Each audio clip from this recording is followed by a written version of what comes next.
pieces here I want to show you, and then we're going to talk about them, and I got the camera on you. Go ahead. Okay. So in 2010, 10 years ago, I just happened to plunk in the title of Butch Cassidy's known manuscript, The Bandit Invincible, on Google, and I found that there were copies of the abridged manuscript that Larry Pointer had used in writing his In Search of Butch Cassidy in the 70s, and one of them was at the University of Utah. It was about 100 pages long, and so I just decided I'll get on Abe Books, because that was the biggest international seller of rare books, and I plunked in the name The Bandit Invincible, and it, to my shock, brought up the original manuscript being for sale. Wow. Which was pretty amazing when you think about it. What's the chances of that? And I got hold of the individual, called them. There was contact information, and it was an old retired book dealer from Spokane, Washington. And I says, are you sure you've got the? He says, well, yeah, it's the original. We got it from an old friend of mine before he died. He was an old dealer of books up here long before me, who had purchased it from the wife, widow of William T. Phillips, who was an adding machine shop worker up in Spokane, Washington. And she had received $50 for the original. That's all she'd gotten. But she had a son to support, and Phillips' stepson. And so, you know, they needed the money. Well, eventually I purchased the item. This is what it looked like. It was The Bandit Invincible. Certainly was the manuscript, and every page was typed, we believe by his wife, on stationery of W.T. Phillips General Machine Works in Spokane, Washington. And that's on the back of That's on the back of every page. Upside down. Yeah. Wow. So isn't that interesting? That is fascinating. And it was a really in depth, more so than the original of the manuscript that had been used on the earlier book. Well, as we got into it, I found out there were additional things that they had. led to then these additional Yeah, things. and that led to the this book, which is a machine shop work book that belonged to William T. Phillips. In fact, it has his property of W.T. Phillips stamp on it. Somebody underneath has written once owned by Butch Cassidy. We don't know who did that, whether it was the stepson or somebody else. William Thaddeus Phillips Jr. That's what fake name. we're thinking, yeah. But they called him Billy. But that stamp, and then you may want to talk a little about the DNA and that kind of thing. Yeah, what happened? You know, you're the one who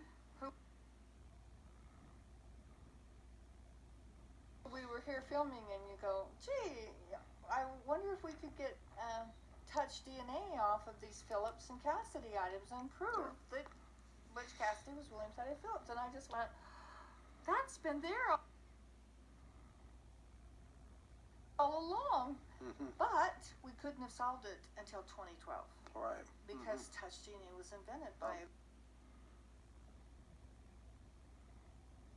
very famous available doctor. then. So when you touch something, like here's a piece of paper, and the way our DNA experts ask, when you touch that, your essence is on there.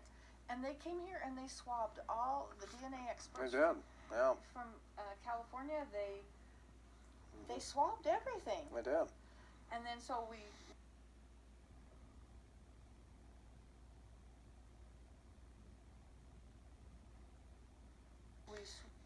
They didn't swap me. we swabbed you. I could tell, because I'd been handling them for a long time. Right. So here's the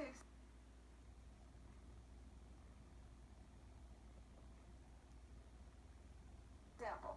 And believe believe me, I've been studying touch DNA for a year now. We've spent a fortune on getting this touch DNA. One little idea has had me running around for a year. So if you touch it, and I touch it, and another collector or William Thaddeus Phillips touches it, there's 4 profiles. So Susanna Ryan can only take it so far, our DNA expert. She's the best on the West Coast. And now that's as far as she can go. Then she has to send it to a company where they separate. And that's why we needed your mouth swab. Okay, Brent's eliminated. Okay, well this one matches Cassidy and this one matches Phillips. Guess that's how it works. And among the pieces we had that came when I bought the Bandit Invincible was the Jim Kennedy. This was a Jim Kennedy prospector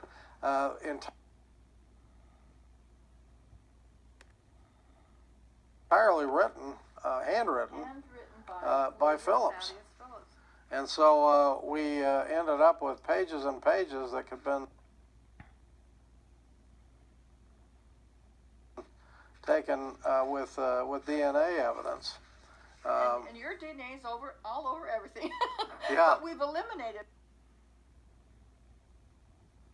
Well, right. And some of these pages I hadn't even touched before because I'd never really looked at them that closely. But to me, as a handwriting person, I was always interested in the handwriting. And so the handwriting looked very close to the earlier letters. There were some peculiarities, such as how he makes his funny E's, how he makes his J's so bold, and other things that just stood out to me. And I understand that when Larry Pointer originally was looking at different examples of the same 2 people's handwritings, that the DNA expert for the Los Angeles Police Department at the time, back in the 70s, says, yeah, they're the same people. That's what we wanted. And that's what we needed. Handwriting, and also Phillips and Cassidy that matches. But I went to some of the best handwriting people I know with this newer evidence, and they said, yeah, the handwriting looks very similar, but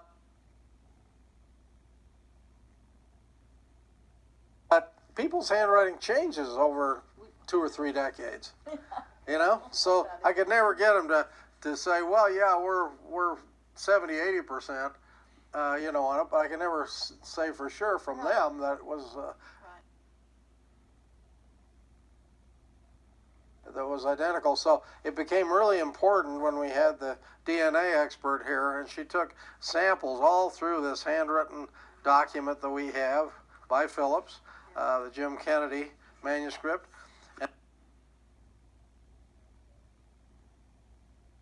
And then she took examples from another one, a manuscript which was for Sunset Magazine, where Phillips had actually written, this is a true story, except the names of characters.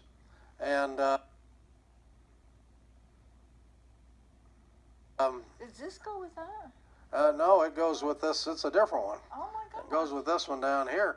And but he put his initials WTP, which.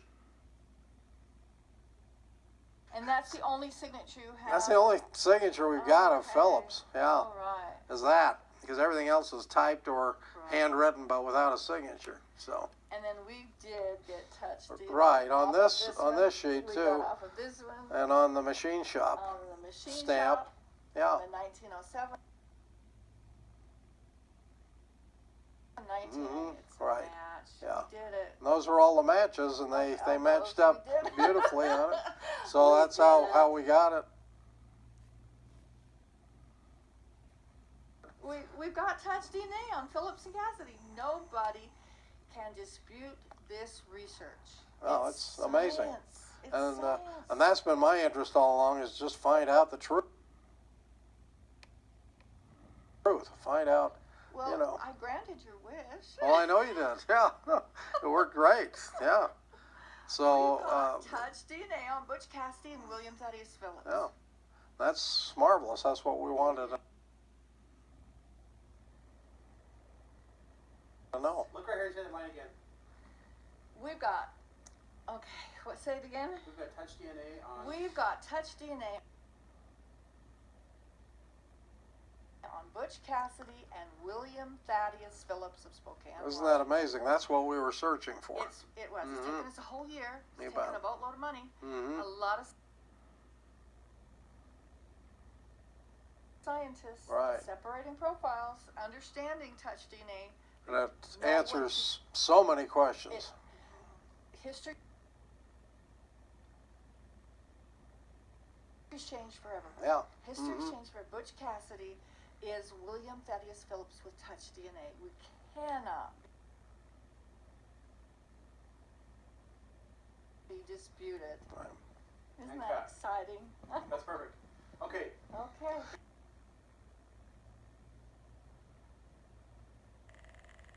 Anything else we need to cover? Did we cover everything? Yeah, we got one other item, and that's